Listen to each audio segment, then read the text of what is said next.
Hey guys, what is up? Today's video, I'm gonna debunk shipping. I'm gonna explain this so simple to you, and I feel like this is a holdback for a lot of people. I promise you it is way easier than you think, and we're gonna kind of break it down step by step what I do. This can apply to any platform that you're selling on and will help you tackle and win at shipping. How about that? Okay, so first of all, here's a few tips that I have. Number one is set up a business account.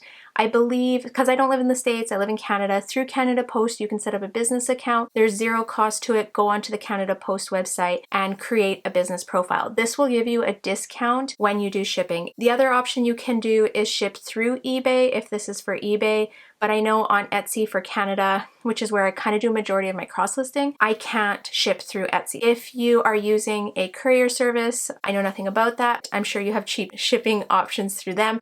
If you're in the States, sometimes the platform will have shipping in the platform, which I've heard is pretty reasonable and usually $1 or $2 cheaper than if you did it on your own. I would recommend setting up a business account with your local postage company. What's the word I'm looking for? I don't know, whatever. Postage carrier. Oh my gosh, this is bad. Once you have that business account, you're all set up, you log in, you start doing your shipping, right? You're gonna create a shipment. Usually it saves your profile of your address and everything there, and then you just go straight down to creating the shipment and putting in your buyer's information. I always set it to calculated shipping. In the past, I've tried free shipping, I've tried flat rate shipping. I find it's best just to charge the calculated shipping. I don't know if it has an impact on my sales. I seem to still have sales, so I feel like it's working. And these are kind of the tools and the tips that I have. Number one, I have 3 standard sizes of poly mailers. This is the small one. This is a normal poly mailer size. This one will usually fit like tops, shorts. Sometimes I can cram a pair of jeans into here. Small shoes and sandals depending on the foot size. My next one is this size, and this is the next one up. I place all sweaters and bulky kind of items into a Ziploc bag. I'll also include the dimensions below in the description. This Ziploc bag fits perfectly into this poly mailer. I know that if it's an item that, like a sweater that I have put into here or a jacket, that it's automatically going to fit in this poly mailer. I also have one size bigger, which is quite ginormous, and this will usually fit like a jacket, a tall pair of riding boots. I'll put riding boots in here and put kind of like bubble wrap on both sides. Bundle offers, things like that. If I can avoid using a box, I do, and more just because I have to take all my parcels to the post office and carry them like through a convenience store to get to the back. I want the easiest way, and I find poly mailers take up a lot less room for me to carry there. With these sizes, I know the dimensions of these. I generally know what fits in them. I know just from like repetition how much a top weighs, how much a sweater weighs, how much a pair of shoes weigh, how much a jacket weighs. If it's an unusual item, when I'm cross-listing it, I will also just quickly pull out my handy dandy Amazon kitchen scale and I will weigh the item just so I have an idea. And again, the more you weigh items, the better you'll get at estimating. I don't weigh every item anymore. Once you've done it, like even like 50 times, I bet you, maybe even 25 times, you'll have a general idea. I promise you, you will remember, you'll be able to guesstimate these things. The other thing that I use that I keep up here is this plastic tape measure. Actually, I grabbed this off Amazon too.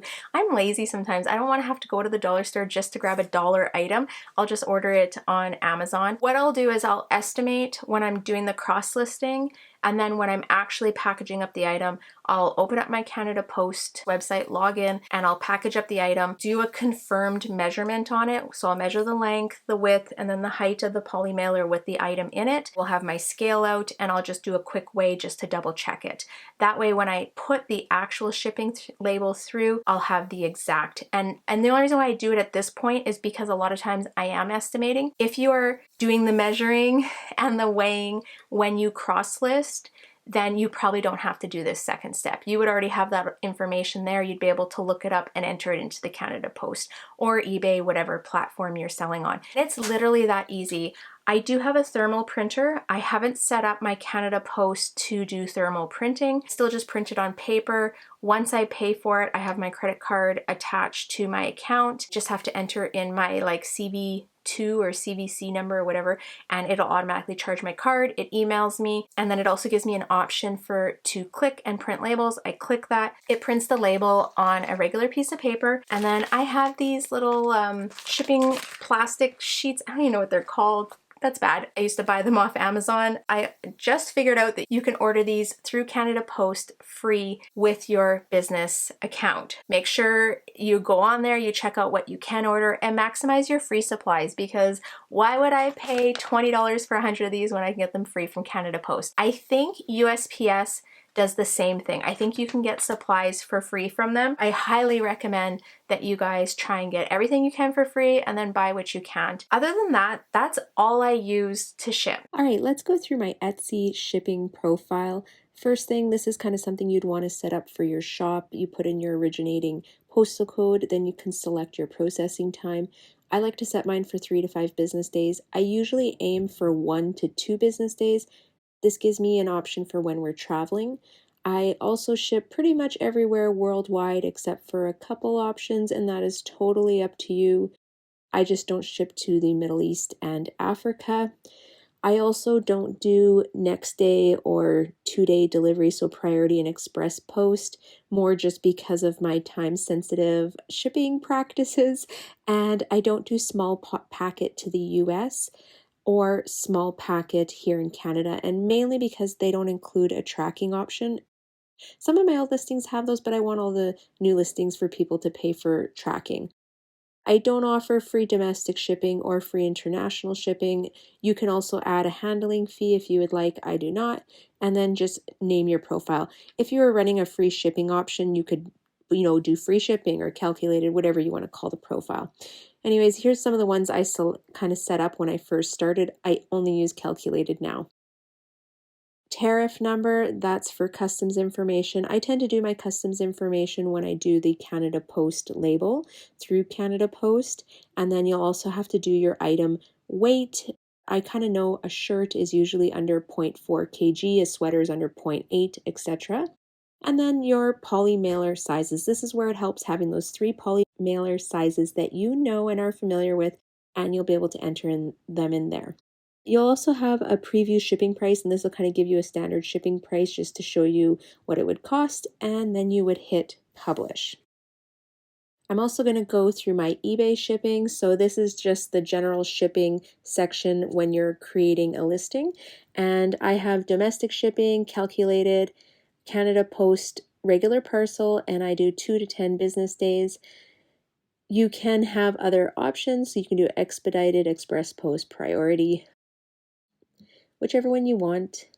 This one I do Canada Post regular. You can change your handling time, which I again have mine set for 5 days. I've heard that people, if you have it set for like 1 or 2 handling days, that you get more sales. Maybe that's why I don't get very many eBay sales, but realistically, I need that time frame for when we're traveling. You can also do offer local pickup. I did check that off, but I forgot to mention that. As we go through to international shipping, I always do calculated cost, varies on buyer's location. You can choose a custom location, and I do Canada Post tracked packet. That way they're always paying for that. And then select where you want to send things. This is all up to you, and you can do some research into that. Additional shipping locations, buyers contact for cost. I have United States checked off here. I don't know why, because I think it should just kind of be the countries that I don't typically ship to, which would be Russia, Mexico, and Brazil. I'm going to select those, and if someone wanted a shipping cost for those 3, they can just message me and I will enter in their address and figure out what it would cost. You can also add a handling fee here as well. I do not. The additional eBay site if you want it through like eBay UK. I don't usually set that either. All right, so this is where you're going to set up your weight and measurements for the package. I use metric, parcel, or padded envelope.